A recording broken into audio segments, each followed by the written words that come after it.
ഞാനും അങ്ങനെ ഒരു കടുക ഇപ്പൊ ചെയ്തേച്ചിരിക്കുക. മുമ്പ് കുറച്ചു മുമ്പ് അങ്ങനെ ചെയ്തായിരുന്നു, പക്ഷെ വേറെ പാടിയൊന്നും അറിയത്തില്ല. അതുകൊണ്ട് വീണ്ടും ഇത് തന്നെ ചെയ്യുന്നത്. എന്നെ സംബന്ധിച്ച് ഇത്തരം ആർഭാടങ്ങളും ആഘോഷങ്ങളൊന്നും ബേസിക്കായിട്ട് ഇഷ്ടമുള്ള ഒരാളേ അല്ല കേട്ടോ. എനിക്കിഷ്ടമുള്ള കുറച്ച് പേരുമായിട്ട് ഇങ്ങനെ ഒരു സ്ഥലത്തിരിക്കാൻ നല്ലാതെ ഇത്തരം ബഹളങ്ങളിൽ നിന്ന് ഞാൻ ഒഴിവാകും. പക്ഷെ ഇന്നിപ്പോൾ ഇതൊക്കെ മസ്റ്റായിരിക്കുന്നു, വേറെ നിവർത്തിയില്ല. അതിനകത്ത് എൻ്റെ മോള് മാത്രം ഒരു സ്റ്റാർഡമിലോട്ട് തന്നെ അങ്ങനെ വന്നിട്ട് അങ്ങനെയുള്ള സിനിമകൾ മാത്രം ഒന്നുമില്ല. നല്ല പെർഫോമൻസിന് സാധ്യതയുള്ള സിനിമകളോട് ആഗ്രഹമുണ്ട്.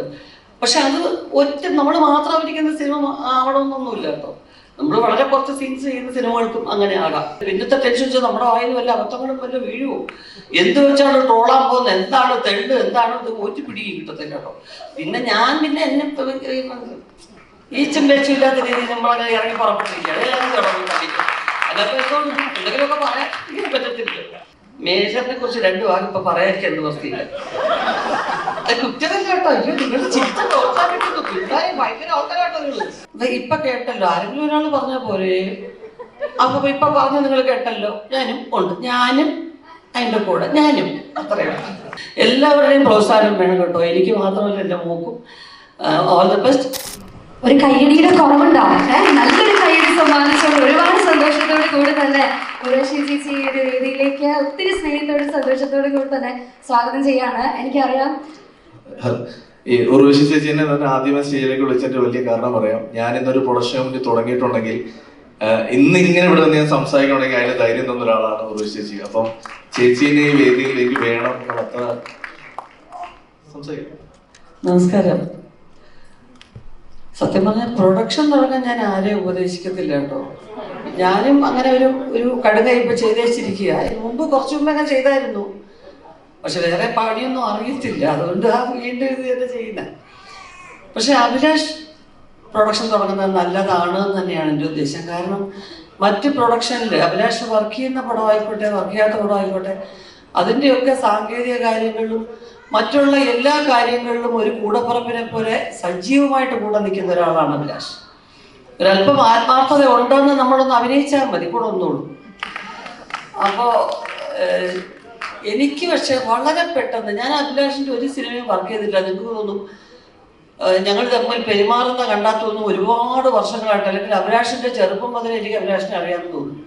ചില ആൾക്കാർ അങ്ങനെയാണ്, വളരെ പെട്ടെന്ന് നമ്മുടെ ഹൃദയത്തിൽ സ്ഥാനം പിടിക്കും.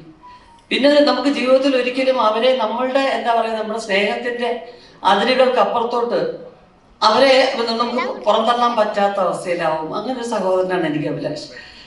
അപ്പൊ ഈ പ്രൊഡക്ഷനിൽ അഭിലാഷ് ഇപ്പം ഞാനൊരു കുറച്ച് ദിവസം ആയേ ഉള്ളൂ ഞാൻ അറിഞ്ഞിട്ട് അഭിലാഷ് പ്രൊഡക്ഷനിലുണ്ടെന്നുള്ള. അതിന് മുൻപ് ഏകദേശം ഒരു വർഷത്തോളം ആയി ഈ ഒരു സിനിമ പ്ലാൻ ചെയ്ത്. ഈ സിനിമ എന്ന് വെച്ച് കഴിഞ്ഞാൽ തെരിമേരി എന്ന് പറയുന്നത്, ഞാൻ പറയുന്ന ഇപ്പം ഞാനും എൻ്റെ മകളും പങ്കെടുക്കുന്ന സിനിമയുടെ സംവിധായിക ആരതി. ഏറ്റവും കൂടുതൽ ഫീമെയിൽ ഡയറക്ടേഴ്സിന്റെ പടം ചെയ്യാനുള്ള ഭാഗ്യം ഉണ്ടായിട്ട് നടിയാണ് ഞാൻ. അപ്പോൾ എൻ്റെ ഒരു 7ാമത്തെ 8ാമത്തെ വെച്ച സിനിമ, 10 സിനിമയ്ക്കകത്ത് വെച്ചാണ് ആദ്യത്തെ ഫീമെയിൽ ഡയറക്ടർ നടി ശ്രീപ്രിയ. തമിഴിലെ വലിയ നടിയായിരുന്നു അവര്. പിന്നെ ശ്രീദേവി, ശ്രീപ്രിയ, രാധിക, അംബിക, സീമ, സൈഡ എന്നൊരു വലിയൊരു ടീം ഉണ്ടായിരുന്നു. അപ്പോൾ അതിൽ ശ്രീപ്രിയയ്ക്ക് സംവിധാനം ചെയ്യാനും സ്വന്തമായിട്ട് പ്രൊഡക്ഷൻ ചെയ്യാനും ഒരാഗ്രഹം വന്നിട്ട് ആദ്യം ഒരു പടം പ്രൊഡ്യൂസ് ചെയ്തു.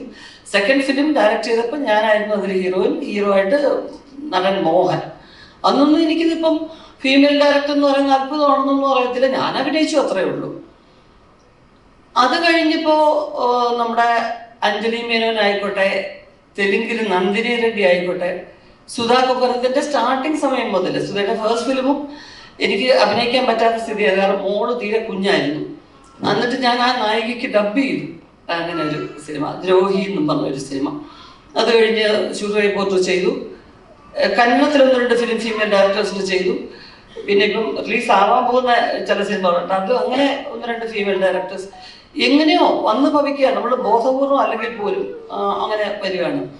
ഇപ്പൊ ഒരു സിനിമ അരുണാചൽ പ്രദേശിൽ ഒരു സ്റ്റോറിയാന്ന് പറഞ്ഞു, ആരണ സാധ്യ എന്ന് പറഞ്ഞ, ജീവിതത്തിൽ അവരുടെ പേര് ആദ്യം കേൾക്കുക. ആ കുട്ടിയുടെ പേര് ആരണ സാധ്യ.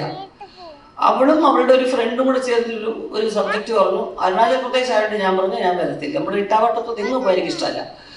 ഞങ്ങളെങ്ങാനും വല്ല മലയിടിച്ചിലോ വല്ല ഇനി വല്ല പ്രശ്നങ്ങളോ ഉണ്ടായിട്ട് വീട് വന്ന് എത്താനൊക്കത്തില്ല. ഞാൻ പറഞ്ഞ ലൊക്കേഷൻ മാറ്റുവാണെങ്കിൽ ഞാൻ വന്ന് ചെയ്യാൻ തോന്നുന്നു. എന്തായാലും ആരതി ഈ കഥ പറഞ്ഞപ്പോൾ അഭിലാഷിന്റെ സ്ക്രിപ്റ്റാണ്, പിന്നെ വിപിൻ നമ്മുടെ ഈ ടീമിൽ തന്നെയുള്ള പയ്യൻ എഴുതുന്നുണ്ട്. അപ്പോൾ ആരതിയുടെ മനസ്സിൽ ഒരു നല്ല സിനിമയുണ്ട് എന്ന് എനിക്കൊരു വിശ്വാസം വന്നു. വളരെ സൈലൻ്റായിട്ട് അധികം ഒന്നും സംസാരിക്കാത്ത ആളാണ് ആരതി. അത് കഴിഞ്ഞ് തമിഴായിരുന്നു ആദ്യം പ്ലാൻ ചെയ്തത്. ഇപ്പോൾ തമിഴിലാണ് സിനിമ. അത് കുറേ കഴിഞ്ഞപ്പോഴത്തേക്കും പ്രൊഡ്യൂസേഴ്സിന് അതിലിപ്പോൾ അതൊരു തട്ടിക്കൂട്ട് സിനിമയാക്കിയാൽ മാത്രം മതി എന്നല്ലാതെ ഇതിൻ്റെ ഒരു സ്ക്രിപ്റ്റിൻ്റെ വാല്യൂ അല്ലെങ്കിൽ അതിനൊക്കെ സാധ്യതയോ കുറിച്ചൊന്നും അവർ ചിന്തിക്കുന്നില്ല. പിന്നെ മലയാളം സിനിമയായിട്ട് നമ്മൾ പ്ലാൻ ചെയ്തപ്പോൾ അതിൽ മുകേഷ് ചേട്ടൻ, ഇന്ദ്രൻ ചേട്ടൻ അല്ലെങ്കിൽ സിദ്ദിഖ് അങ്ങനെ ഇങ്ങനെ കുറേ പേര് പ്ലാൻ ചെയ്തു. അവർക്ക് പകരം അവരെക്കാൾ ഭംഗിയായിട്ട് അഭിനയിക്കാൻ എല്ലാ ഭാഷകളിലും ആൾക്കാരുണ്ടാവും. പക്ഷെ അവരോടുള്ള നമ്മുടെ ഒരു ആത്മബന്ധവും സ്നേഹവും ഒക്കെ ഇല്ലേ. മുകേഷ് ചേട്ടൻ കോമഡി എങ്ങനെ ചെയ്യുമെന്ന് എനിക്കറിയാം. മുകേഷ് ചേട്ടൻ ചെയ്യുന്ന ആളോട് വേറെ ആളേത് എങ്ങനെ ഇരിക്കും എന്ന് വന്ന് സ്റ്റക്കാവുകയാണ്. അങ്ങനെ സംസാരിച്ച് വീണ്ടും മുകേഷ് ചേട്ടനൊക്കെ തന്നെയാണ് വലിയൊരു കാരണം കേട്ടോ, ഇത് മലയാളം ആയതിന് പറയാൻ നിർത്തിക്കും.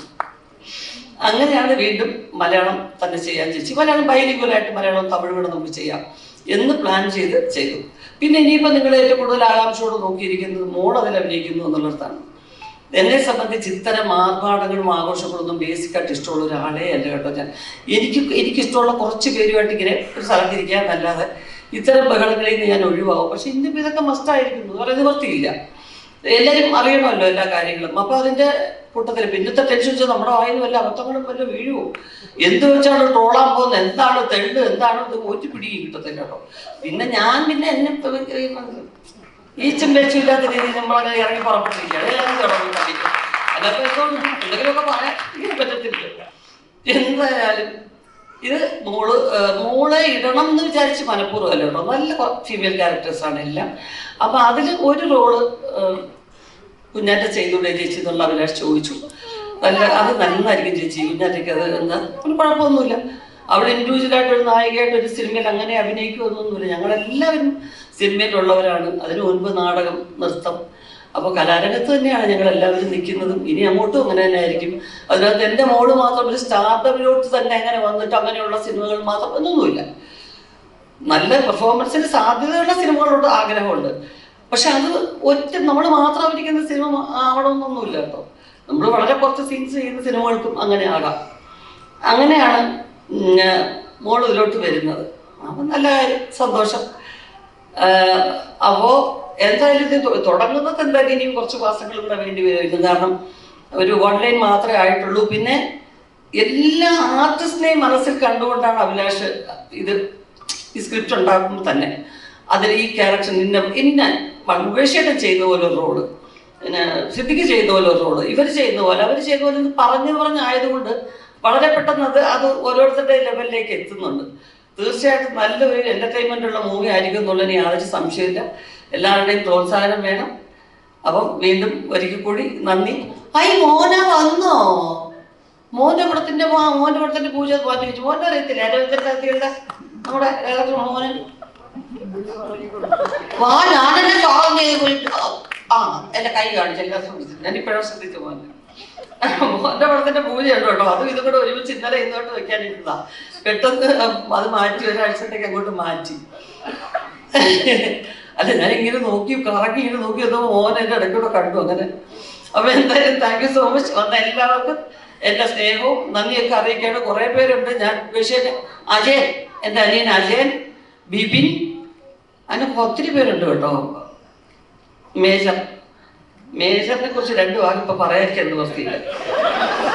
കുറ്റമല്ല കേട്ടോ. അയ്യോ, നിങ്ങൾ ചിത്ത പ്രോത്സാഹിപ്പിക്കുന്നു. പിള്ളേരെ ഭയങ്കര ആൾക്കാരാട്ടോ നിങ്ങൾ. മേജറിനെ കുറിച്ച് ഭയങ്കര എന്തോ ഒരു കുറ്റം പറയാൻ അതല്ല, നല്ല കാര്യം. എന്താ അറിയോ, എനിക്ക് ഏറ്റവും കൂടുതൽ ഒരു എന്താ പറയുന്നത്, എവിടെയോ ഇങ്ങനെ ഹൃദയത്തിലൊരു സെന്റിമെന്റ്സും അങ്ങനെ ചിലരെ കുറിച്ച് നമുക്ക് തോന്നുമല്ലോ. മേജറിന്റെ അനിയൻ കണ്ണനെയും കാണുമ്പോൾ എനിക്ക് തോന്നുന്നത്, എൻ്റെ മോളെ പ്രസവിച്ചപ്പോ എനിക്ക് എൻ്റെ വീട്ടിൽ എൻ്റെ അപ്പച്ചമാര് അവരവരെല്ലാവരും ഉണ്ട്. എൻ്റെ അപ്പച്ചയ്ക്ക് എൻ്റെ മോളെ വളർത്തിയത് നോക്കാൻ. പക്ഷെ അതിന് മുമ്പ് തന്നെ മോള് വയറ്റിലൊരു 6 മാസം ആയപ്പോൾ തന്നെ യാദർച്ഛമായിട്ട് ഞാൻ ഷൊർണൂർ ഒരു ഷൂട്ടിങ്ങിന് പോകുമ്പോൾ കണ്ണൻ അതിനകത്ത് വർക്ക് ചെയ്തു. അങ്ങനെ ഞാൻ അതൊന്നും മേജറില്ല. ഞാൻ വീട്ടിൽ ചെന്നു. അദ്ദേഹത്തിൻ്റെ അമ്മ എനിക്ക് ആഹാരം തരുന്നു, ഭയങ്കര സന്തോഷത്തോടെ സംസാരിച്ചിട്ട് എൻ്റെ കുഞ്ഞിനെ 3 മാസം കുളിപ്പിക്കുന്നതിന് വരെയുള്ള എല്ലാ ചികിത്സാ രീതികളും അതിനൊരു ആയുർവേദ ഡോക്ടറെ ഏർപ്പാട് ചെയ്തു. എനിക്ക് എൻ്റെ കൂടെ തന്നെ ഒരു സ്ത്രീയെ അയച്ചു. അവരാണ് എനിക്ക് എല്ലാ ട്രീറ്റ്മെൻറ്റും കാര്യങ്ങളും കഷായം ഒക്കെ തന്നിരുന്നതും ഒക്കെ. കുഞ്ഞിനെ പ്രസവിച്ച് 3-ാം മാസം ആയപ്പോൾ അവ പറഞ്ഞു, മോളെ ഇനി പോരെ, തിരിച്ചു വന്നൂടെ എന്ന് പറഞ്ഞ് പോവുകയും ചെയ്തു. എന്തായിരുന്നു എന്നോട് തോന്നി അവർക്ക് തോന്നിയ അടുപ്പവും സ്നേഹവും എനിക്ക് ഇന്നും മനസ്സിലാകത്തില്ല. എനിക്ക് കുറേ കാലം കഴിഞ്ഞ് ഞാൻ ഷൊർണൂർ ചെല്ലുമ്പോഴാണ് പറയുന്നത് അമ്മ ഇല്ല അവിടെ എന്നുള്ളവർ പറയുന്നത്. കണ്ണനെ ഇവരെയൊക്കെ കണ്ടിട്ട് കുറേ കാലമായി. ആ ഒരു ഓർമ്മ അറിയാൻ വഴിയില്ല. ചിലപ്പോൾ കേട്ടു ഉണ്ടോ, ഓർമ്മയുണ്ടോ? അപ്പം ഇപ്പോൾ ഞാൻ ഒത്തിരി കാലത്തിന് ശേഷമാണ് ഞാൻ അദ്ദേഹത്തിനെ നേരിട്ട് കാണുന്നത്. അദ്ദേഹത്തിൻ്റെ സിനിമകളിൽ ഞാൻ വർക്ക് ചെയ്തിട്ടില്ല. എനിവേ ഇങ്ങനെ ഓരോരുത്തരെ കണ്ട് ഞാൻ ഓർമ്മ പങ്കുവെച്ചുകൊണ്ടിരിക്കുമ്പോൾ ഞാൻ ഇവിടെ വെച്ച് നിർത്തുക. കുറേ പേരോട് സംസാരിക്കാൻ. എല്ലാവരുടെയും പ്രോത്സാഹനം വേണം കേട്ടോ. എനിക്ക് മാത്രമല്ല, എൻ്റെ മോക്കും. All the best. അഭിലാഷിനും ആരതിക്കും എല്ലാവർക്കും, വിപിൻ, ഈ ടീമിലുള്ള എല്ലാവർക്കും എൻ്റെ ആശംസകൾ ഞാൻ അറിയിക്കുകയാണ്. നന്നാവട്ടെ, എല്ലാം കൊണ്ട് നന്നാവട്ടെ. ഈ പ്രൊഡക്ഷൻ ഹൗസ് നല്ല നല്ല സിനിമകൾ എടുക്കുന്ന നല്ലൊരു എന്താ പറയുക ഒരു പ്രസ്ഥാനമായിട്ട് വളരട്ടെ എന്ന് ഞാൻ ആശംസിക്കുകയാണ്. Thank you so much. Thank you. ഇത്രയും പറഞ്ഞപ്പോൾ ചേച്ചി ഒരു കാര്യം പറഞ്ഞല്ല, ചേച്ചി ഞങ്ങളുടെ കൂടെ കോ പ്രൊഡക്ഷനുണ്ട്, അത് മാത്രം പറയുന്നത്. ഇപ്പൊ കേട്ടല്ലോ, ആരെങ്കിലും ഒരാൾ പറഞ്ഞാൽ പോരെ. അപ്പൊ ഇപ്പൊ പറഞ്ഞ നിങ്ങൾ കേട്ടല്ലോ, ഞാനും ഉണ്ട്, ഞാനും അതിൻ്റെ കൂടെ ഞാനും. അത്രയാണ്. താങ്ക് യു ഉർവശി ചേച്ചി, താങ്ക് യു വെരി മച്ച്. വേദിയിൽ തന്നെ നിൽക്കാനായിട്ട് റിക്വസ്റ്റ് ചെയ്യുന്നു ഫോർ ദ ലൈവ് ലൈറ്റ്.